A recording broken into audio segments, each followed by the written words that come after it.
Z Polski, a dokładnie z ziemi kłodzkiej do granic Gruzji miałem 3100 km. Na dotarcie do celu potrzebowałem 4 dni, jadąc przez Turcję. Wszystkie inne pozostałe kraje, głównie bałkańskie, które przejechałem, były tylko i wyłącznie dla mnie tranzytem, bez planu turystycznego. Turcja też miała znaleźć się w tej kategorii, ale zbieżne sytuacje, jakie nastąpiły później, spowodowały zmianę planu. Drugiego dnia dojechałem do tureckiej granicy i po długiej, dość szczegółowej kontroli granicznej wraz ze sprawdzaniem bagażu motocyklowego wjechałem do kraju Półksiężyca. Tuż za punktem kontroli moja droga skrzyżowała się z motocyklistami z Jastrzębia-Zdrój, z którymi udałem się na kemping 200 km dalej, tuż przy Morzu Marmara. Wcześniej jeszcze wspólnie załatwiliśmy formalności związane z płatnymi odcinkami autostrad oraz mostów w Turcji, oznaczone skrótem HGS. O tym pojawi się osobny film. Kolejnego dnia wcześnie rano pożegnałem się z chłopakami i ruszyłem dalej sam, wiedząc, że oni też będą podążać w stronę Gruzji tą samą drogą. To jednak ja od początku miałem swój cel samotnej wyprawy, którą chciałem za wszelką cenę zrealizować do samego końca.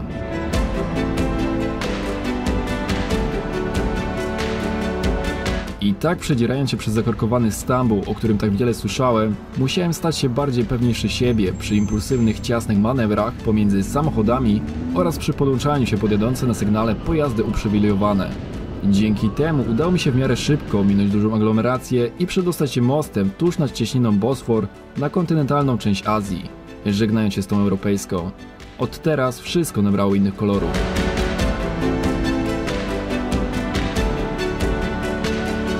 W Turcji zaliczyłem jeden nocleg w przypadkowym hotelu, po tym jak trafiłem na ciemne chmury przyprawiające mnie o niepokój. A następnego dnia kierowałem się nadmorskie miejscowości Samsun, by stamtąd wybrzeżem dojechać do Gruzji.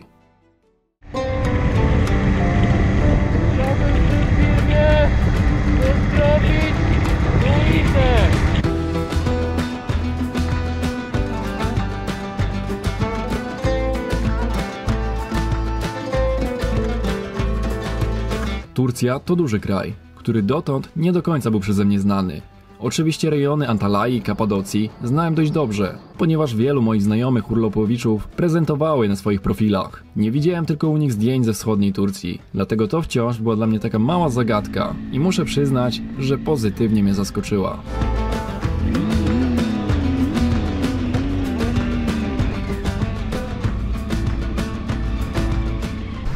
Cześć, oficjalnie mogę z Wami się przywitać z Morza Czarnego, do którego udało mi się dzisiaj dotrzeć.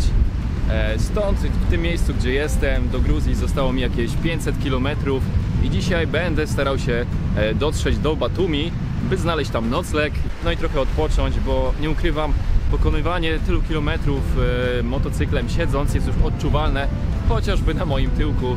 Dodatkowo robią mi się odciski na dłoniach od trzymania manetki gazu, więc no to już jest taki znak, że trzeba zrobić sobie małą jednodniową pauzę. No a teraz stwierdziłem, że i tak jadę wzdłuż wybrzeża, więc fajnie byłoby zobaczyć jeszcze to morze od strony tureckiej. W ogóle przemierzając Turcję miałem trochę mniemane uczucia co do ludzi i co do całej sytuacji, jaka tu ma miejsce na drogach, jak Turcy jeżdżą po prostu tragicznie, jeśli chodzi o zachowania na drodze. Jeśli myślicie, że szeryf taki z Polski na autostradzie to jest coś, to zobaczcie sobie 3 ciężarówki na 3 pasach i w dodatku jedna ciężarówka jedzie około 110 na godzinę. A tutaj widzę, nikt na to nie patrzy i w ogóle jeśli chodzi o załadowanie tych tirów, no jest coś takiego, czego w Polsce chyba nie można doświadczyć, ale ogólnie jeśli chodzi o atmosferę, to spotykam też w miarę fajnych, przyjaznych ludzi, między innymi policjantów, którzy co chwilę mnie zatrzymują. Z jednymi nawet sobie fotkę zrobiłem pamiątkową i chwilę porozmawiałem, także mogę Wam tutaj pokazać. No i teraz byłem też w sumie w takiej restauracji zjeść coś i to była w sumie taka restauracja, że a la stół szwedzki, że się wybierało co się chce i ewentualnie za to się płaciło. Ale wychodząc z restauracji zatrzymał mnie właśnie Turek, jeden. Pytał się, gdzie jadę, powiedziałem mu, że jadę do Gruzji i on właśnie fajne słowa powiedział, bo powiedział: jesteś gościem w moim kraju, to jeśli po prostu będziesz coś chciał, to mi powiedz. Powiedzieć to bym dopiero chciał teraz, aby ktoś pomógł mi wydostać Tigera z dołku, w którym się zakopałem. Wyjeżdżając tam, wydawało mi się, że ziemia jest na tyle ubita, że motocyklem bez większych problemów uda mi się wyjechać. Mylnie znów oceniłem sytuację, bo musiałem motocykl kłaść, obracać i próbować podnosić, co okazało się tym razem dość ciężkim wyzwaniem.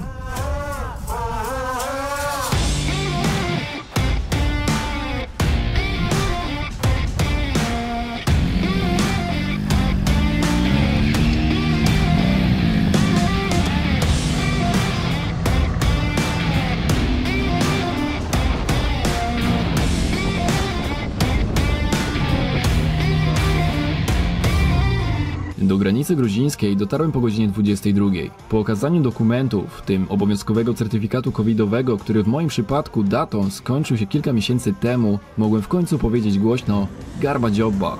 Na miejscu zakupiłem kartę SIM, aby mieć internet bez limitu na cały miesiąc. Przy okazji zarezerwowałem hotel na 2 noce w Batumi, wymieniłem też gotówkę w kantorze oraz wraz z broszurą, którą dostałem od celnika na temat obowiązkowego OC na motocykl, ruszyłem do punktu wyznaczonego na mapie, aby je wykupić.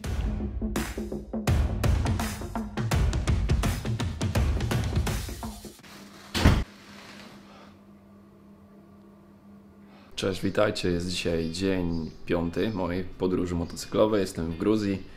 Jest poranek, chociaż już u mnie godzina jest po 8 dawno. Potrzebowałem po prostu się kompletnie tak wyspać tak mocno. I plan na ten dzień jest taki, że będę zwiedzał Batumi, ale w pierwszej kolejności chciałbym iść na śniadanie. I teraz nie do końca zrozumiałem, czy to śniadanie mam dzisiaj wliczone w cenę, bo pomimo tego, że na booking.com to zaznaczyłem, to jednak w ogóle ta cała procedura bookowania noclegów wczoraj wyglądała tak, jakby troszkę była poza tym booking.com. Co jeszcze do miejsca hotelu, w którym się zatrzymałem, to jest Aqua Batumi. Zapłaciłem za niego 97 lari, co jest równowartością, gdzieś tu się wyświetli ile to jest. I w tym przypadku była jakaś tam przecena 162 lari na 97. Jakaś taka aktualna oferta była. Wszystko pięknie, ładnie. Mam blisko lotnisko.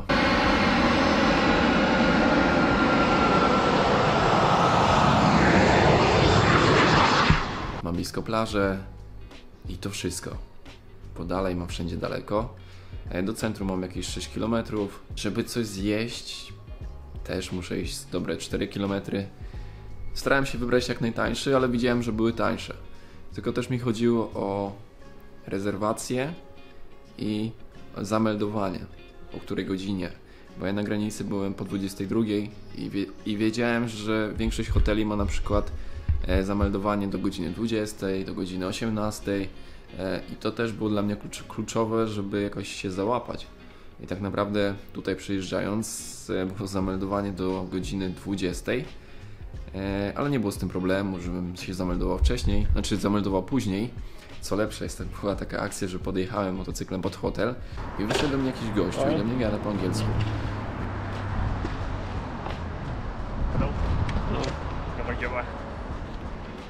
Moment, one please. I have stopped. Myślałem ogólnie, że to ktoś z tego hotelu i mówię, kurde, fajnie, ludzie do mnie przychodzą od razu i już jakby chcą mnie zameldować, chcą mi pomóc. Привет. Сколько?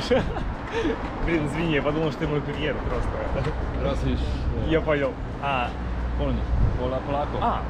I think this you my courier, but this one, sorry, it's okay. No, never mind. No i się okazało, że ten gościu czekał na dostawcę pizzy i myślał, że to ja jestem dostawcą pizzy.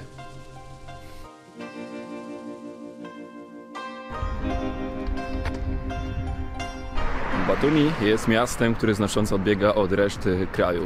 Otóż nazywany jest takim gruzińskim Dubajem z tego względu, że jest tutaj takich dużo wieżowców, dużo apartamentowców się buduje. No i to właśnie mogę tutaj doświadczyć, patrząc na to wszystko. Jestem ciekaw, jak wygląda dalsza część Gruzji, jak Sfanetia, Kachetia i tak dalej. A na razie myślę o tym, gdzie tu dobrze zjeść.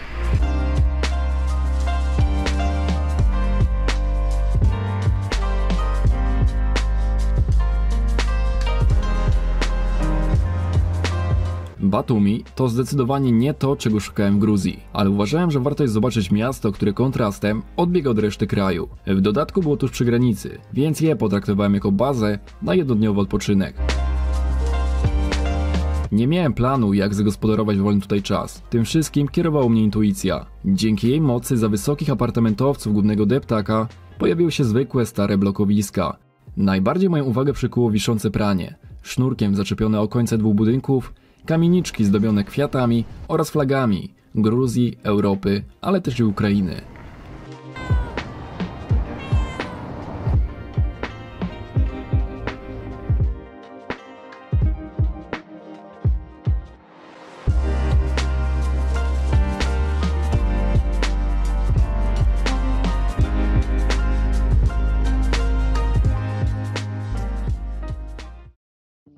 Wsiadłem właśnie do kolejki linowej, która mnie zabierze na ten szczyt, o którym wspominałem wcześniej. Kupuje się bilet w dwie strony. Ja zapłaciłem 30 lari, to żeby mnie pociągnęło na górę i z powrotem, żeby zjechać. Co do języka, to po angielsku idzie się dogadać tutaj w Gruzji, jest lepiej niż w Turcji, ale i tak większość osób mówi do mnie po rusku, gdzie ja kompletnie tego nie rozumiem.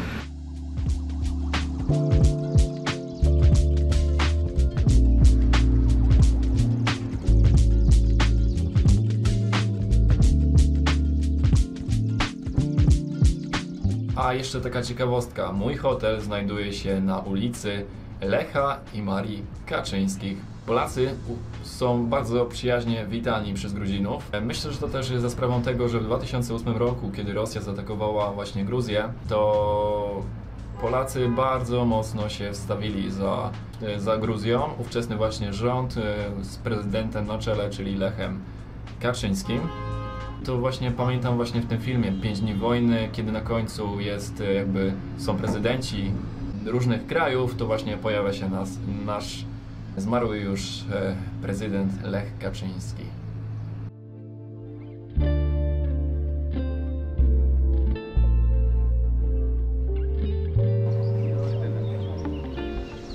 A na szczycie tej kolejki znajduje się bar, jakieś lodziarnie, restauracja, czyli można coś spokojnie się napić, zjeść. Jest też jakiś, nie wiem, to jest chyba jakaś cerkiew oraz punkt widokowy. No i w sumie chyba to tyle z tych atrakcji.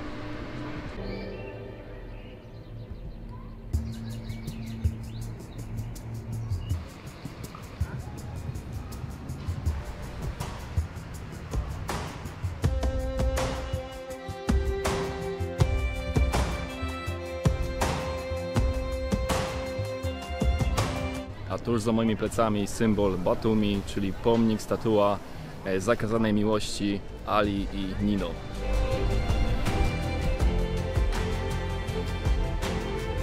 Znajduję się właśnie przy płycie lotniska Batumi, skąd powinien za jakiś czas nadlecieć samolot i powinien być idealnie nad naszymi głowami, znaczy nad moją głową. Zobaczymy, jak to będzie, jakie to jest uczucie. Bez wątpienia, samolot pasażerski zbliżający się do płyty lotniska to atrakcja, która przyciąga tutaj wielu gapiów, w tym lokalne krowy. Spędziłem prawie godzinę, oczekując na przylot, w międzyczasie uścinając sobie małą drzemkę, z której na koniec wybudził mnie świst dobiegający z kierunku morza.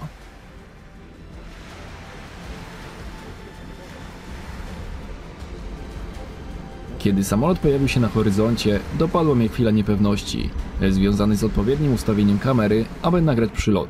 To jednak nie jest takie proste, kiedy ma się jedną szansę na uchwycenie lecącego obiektu i nie wie się do końca, jak to zrobić, aby efekt był najlepszy.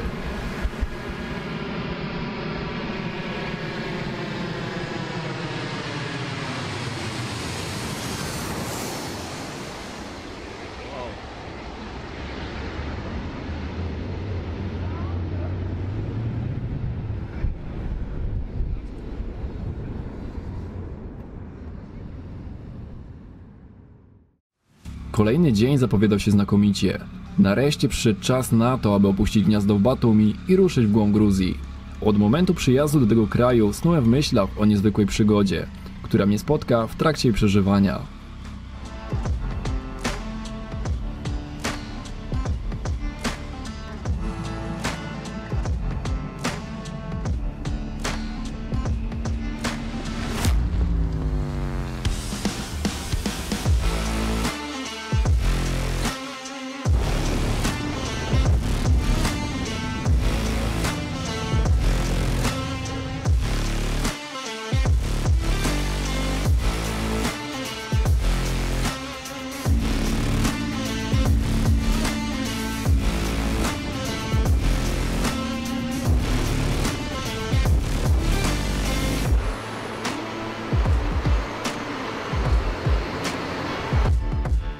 Cześć, witajcie, jest godzina 9. Jestem na etapie, nie wiem za bardzo jak ta droga się nazywa, ale kieruję się w stronę wioski czy miejscowości Kichauri, skąd skręcę, zjadę z tej drogi głównej i skręcę w lewo, kierując się na wzgórze Gomistma.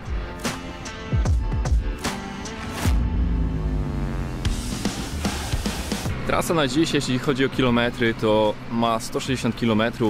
także nie jest ona za bardzo długa.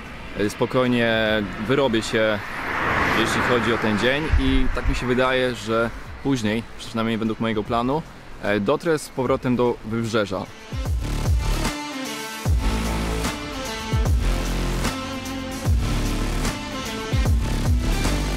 Po przejechaniu kilkunastu kilometrów wąską asfaltową drogą prowadzącą m.in. przez gruzińskie maleńkie wioski, nawierzchnia zaczęła się psuć. Wiedziałem, że za jakiś czas droga zacznie się robić terenowa, dlatego zatrzymując się zredukowałem ciśnienie w kołach, aby poprawić prowadzenie motocykla i sam komfort jazdy po nierównościach.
Siemanko. Jeszcze trochę mi się ręce często po tym, co teraz przejechałem. Teraz zeskanowałem sobie drogę dronem, żeby zobaczyć, co mnie zaraz będzie czekać. I tak naprawdę cały ten odcinek drogi nie był jakiś skomplikowany. Były podjazdy takie strome pod górę. Było błoto, przejeżdżało się przez jakieś strumyki, ale nie spodziewałem się chyba, wiedziałem, że będzie śnieg, ale nie spodziewałem się takich dróg mega błotnistych, z roztopionego śniegu i w takim jeszcze korytarzu śnieżnym, jak zresztą widzicie tutaj na nagraniu. Albo się spodziewałem, albo nie byłem świadomy, co mnie do końca będzie czekać. Powiem wam szczerze, że no jest ciężko.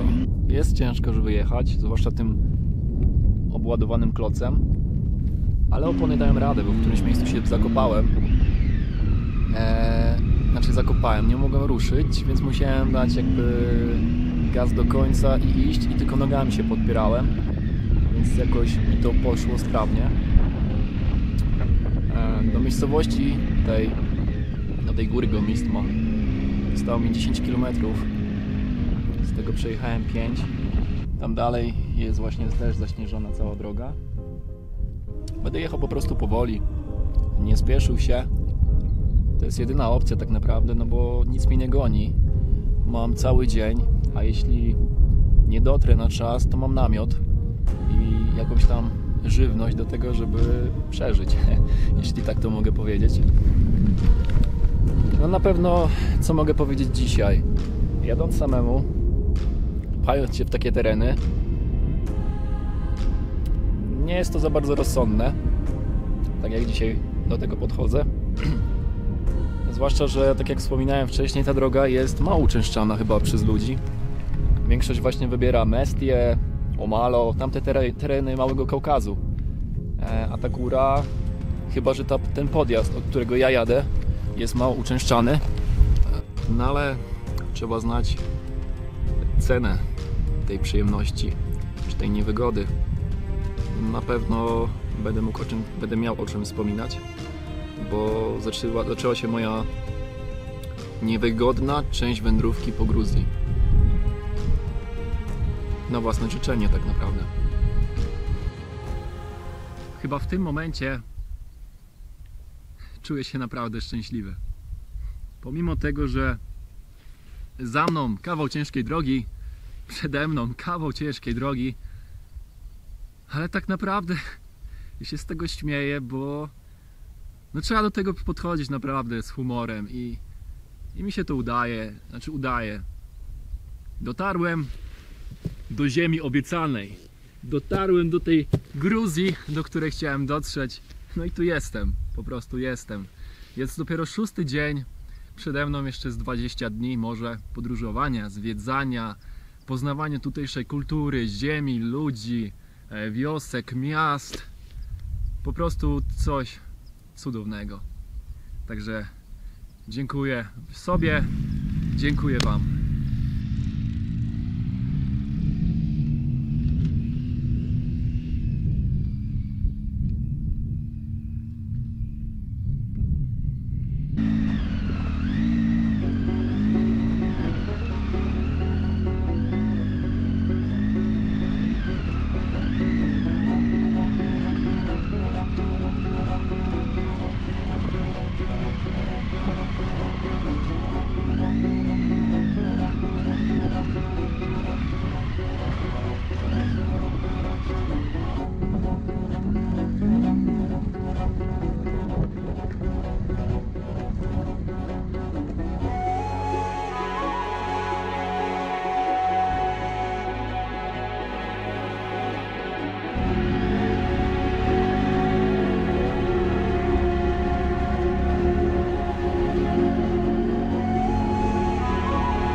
Moją drogę terenową przerwała spycharka i dwaj panowie tutaj, mieszkańcy chyba, którzy tą spycharką odśnieżają drogę. Tak naprawdę jak się patrzę na mapy i mniej więcej to, co im zostało do wioski, do której zmierzam, to nie jest to aż tak odległy kawałek, więc myślę, że z kilkadziesiąt minut im to zajmie, może godzinę. Może i dobrze, może to jest akurat ten czas, żebym się napawał widokami. W ogóle też fajna ciekawostka, której nie nagrywałem, bo wydawało mi się to być głupie, w sensie takim, że panowie mnie poczęstowali jakąś tam. Znaczy w pierwszej kolejności powiedzieli, żebym siadał koło nich, że oni mają przerwę i to ja też będę miał przerwę. Poczęstowali mnie kuricą, czyli kurą, mięsem z kury oczywiście, z kurczaka. Dodatkowo jakaś ryba była wędzona i kiełbasa taka czerwona, nie wiem jak oni to nazywają, i chleb. No to z nimi chwilę posiedziałem, poczęstowali, dali mi jeszcze coś do picia. No i tak czas mija. Wydaje mi się, że mogę akurat wam teraz pokazać aparatem, jak wygląda droga, którą przemierzam, bo aparat więcej tych szczegółów wyłapie niż kamerka, ale już mi się nie podoba, że zostawili tą spycharką tyle śniegu. Jak możecie zobaczyć, ja mam w tych butach motocyklowych 2 metry wzrostu, a te zaspy są sporo wyższe. Dlatego nawet nie było szans, żeby przejechać bez tego pługu, bez tej spycharki. No, to jest w ogóle niewyobrażalne, żeby coś takiego miało miejsce. Z jednej strony jest fajnie, bo mam taki czas na relaks. Wcześniej jakby tej spycharki nie było i to już byłoby odśnieżone, to ja bym to przejechał. A tak to mogę się przejść i zobaczyć, co mnie czeka.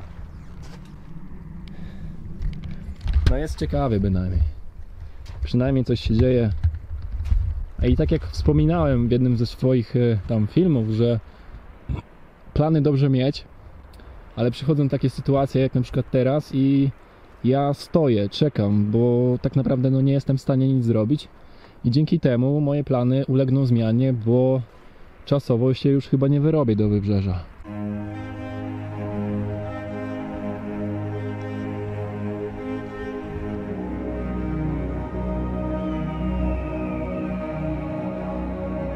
Pomysł na wyprawę motocyklową do Gruzji końcem maja to nie była najrozsądniejsza decyzja. A to dlatego, że w niektórych górzystych rejonach kraju drogi mogły być po prostu jeszcze nieprzejezdne z powodu śniegu czy uszkodzeń nawierzchni. Przykładem tego jest droga do Malo, która według informacji ze świata internetu otwierana jest w połowie czerwca. Mój czas wolny, jaki przeznaczyłem na tę podróż, był ograniczony z powodu urlopu, który na ten czas miałem zagospodarowany.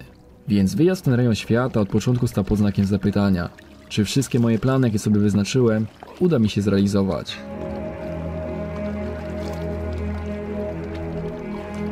Muszę się wam przyznać, że nadałem tej podróży ogromne znaczenie, wierząc, że zrealizuję to z wielkim powodzeniem i osiągnę przy tym życiowy sukces osobisty. Dlatego przez większość czasu upartość to była cecha, która mnie nie opuszczała. I dziś wypowiadając te słowa oraz wracając wspomnieniami do tego, co przeminęło, to wielki banan nie schodzi mi z twarzy, bo wiem, że dostałem więcej niż oczekiwałem.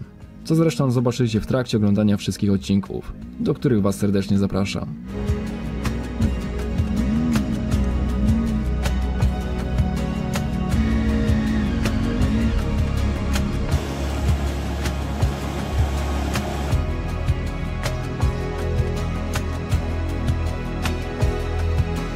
Sytuacja wygląda następująco. Prace odśnieżania mi drogi trwają. Ja w sumie nie wiem ile jeszcze to potrwa. Pierwszy scenariusz, jaki mi przychodzi na myśl, to taki, że noc spędzę w tej wiosce, do której zmierzam. A co dalej będzie, to się okaże, bo panowie, jak powiedzieli, oni sami nie wiedzą, czy dalej będzie śnieg. Więc nie wiem, czy oni po prostu zaczęli odśnieżać tą drogę właśnie od tej strony, w którą ja wjechałem. Jest godzina już ponad chyba 16, 17 nawet dochodzi. Prawdę mówiąc nie wiem w ogóle, czy to będzie możliwe. Najlepsze jest to, że nie mam kanistra napełnionego paliwem. Mam ponad pół baku, tylko że przy takiej jeździe mojej pod górę spalanie pokazało, że zostało mi jeszcze 114 km do zrobienia. a do wybrzeża mamy jakieś 80-90 km, chociaż teraz będzie z góry, to też inne spalanie będzie, bo to tylko komputer pokazuje tak naprawdę spalanie na tą chwilę, więc myślę, że to ulegnie zmianie. Nie spodziewałem się ogólnie, że w taki sposób będę zwiedzał Gruzję w 6. dniu, ale po części to jest fajne. Fajne jest to, że się nie spieszę, bo nawet nie mam jak. Wcześniej też się nie spieszyłem, ale po prostu jechałem sobie z takim swoim celem, że to przekroczę, tu się zrobię pauzę, tu się napiję, nie wiem, kawy, tu puszczę drona. A teraz mam czas na to, żeby posiedzieć, poleżeć, podumać, powrzucać posty, porobić jakieś ujęcia filmowe, których tak naprawdę nie planowałem robić, ale mam czas, to go robię. Trochę porozmawiałem przez telefon z rodzicami. Jest ogólnie fajnie, tak inaczej.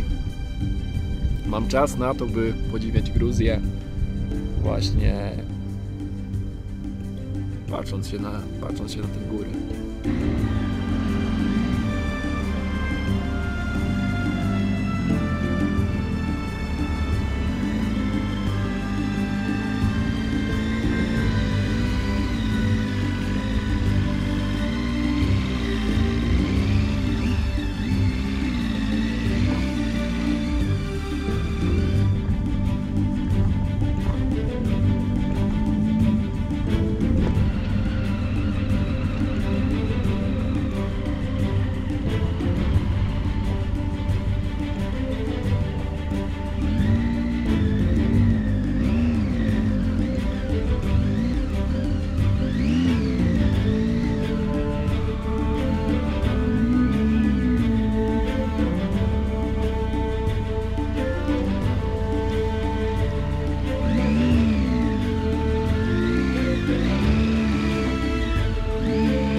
Każda historia niesie ze sobą jakieś zakończenie. Moja w sumie się jeszcze nie kończyła, ale kończył się dzień, a wraz z nim moja dzisiejsza droga. Kiedy dojechałem do pracowników ze spycharki, którzy siedzieli w jacie wraz z jednym z mieszkańców wioski na górze Taginuri, powiedziałem im, że nie zamierzam wracać tą samą drogą i chcę jechać dalej. Ku mojemu zdziwieniu usłyszałem, że ich praca się skończyła, a dalej odśnieżać nie będą, bo północna część trasy należy do innego regionu Gruzji. Nie do końca to wtedy rozumiałem, ale wszystko wytłumaczył mi Tom i Gestapo, jeden z 2 gospodarzy, którzy na zimę zostali tutaj w wiosce. Początkowo miałem rozbić namiot na polanie, które Tom mi wskazał za odpowiednie, ale później zaoferował mi, abym noc spędził w jego domu. Wszystko, co teraz powiem, to musicie uwierzyć mi na słowo, ponieważ tego wieczoru nie wziąłem kamery do ręki. Było mi głupio nagrywać to wszystko, co dostałem w życzliwości od gospodarza i jego żony. Może gdyby chodził za mną operator kamery, to byłoby inaczej. Ale będąc sam, chciałem być w porządku do tych ludzi i nie traktować ich jak jakiejś atrakcji turystycznej. Zatrzymałem się na wzgórzu Taginuri, w Adżarskiej Republice Autonomicznej, która sąsiaduje ze wzgórzem Gomistma. Warto wiedzieć, że w Gruzji są 2 obszary oddzielone od granic kraju siłą, czyli Abchazja i Osetia Południowa, którą Rosja zajęła w 2008 roku, jako iż te tereny były i są bardziej prorosyjskie. Jest jeszcze 3 obszar, czyli właśnie Adżarska Republika Autonomiczna z siedzibą w Batumi, w której za sprawą Turków osmańskich okupujących te tereny przez kilkaset lat wytworzyła się inna kultura, tradycja oraz zawitał tu islam. W porównaniu do tych pierwszych 2, Adżaria wciąż pozostaje w Gruzji. Przez zimę miejsce to jest odcięte od świata i ludzie żyją tutaj z zapasów, jakie zgromadzili przez okres letni. W tym roku na 2 wzgórzach było tylko 2 gospodarzy. Tom i Gestapo, 72-latek wraz ze swoją żoną oraz jakiś gość, który nie pokazał się, kiedy Tommy wołał go tak, że echo niosło się w oddali. Nie nagrałem nic oraz nie zrobiłem za dużo zdjęć, tylko te z ukrycia telefonem. Nie pokazałem też momentów, w których Tommy częstował mnie swojskimi wyrobami, w tym śmietaną, kefirem, serami, chlebem, czaczą, a na zagryzkę mieliśmy szczypiorek z solą. Swoją drogą oni w tej wiosce mieli całe pola szczypiorku, co było dla mnie dość dziwne. W wiosce tej nie było prądu. Po drodze właśnie mijałem powalony słup energetyczny, dlatego ze swojego powerbanka naładowałem im telefon, aby mogli zadzwonić do swoich dzieci mieszkających w Batumi.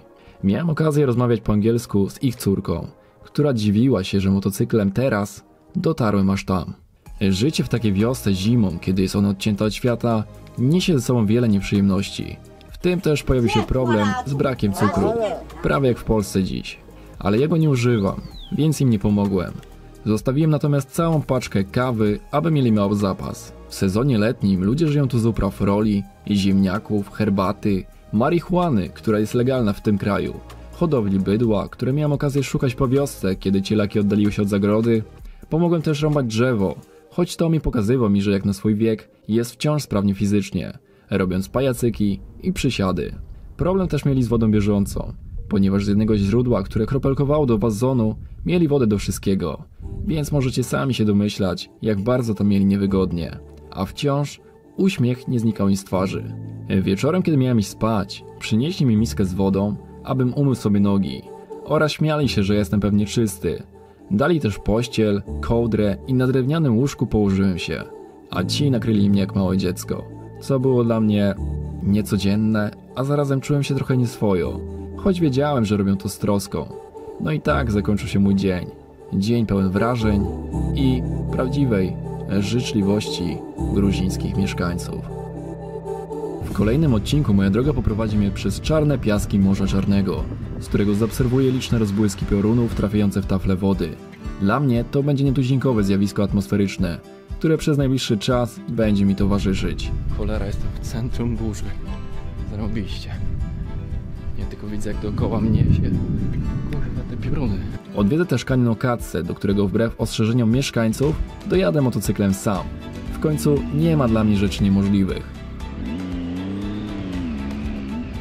Miejscowy mi powiedział, że z motocyklem mogę nie dojechać, ale mimo wszystko się uparłem, stwierdziłem, że spróbuję. Moja upartość, ciekawość postawi mnie na fali zakłopotania, z którego wyjdę cały oblany potem.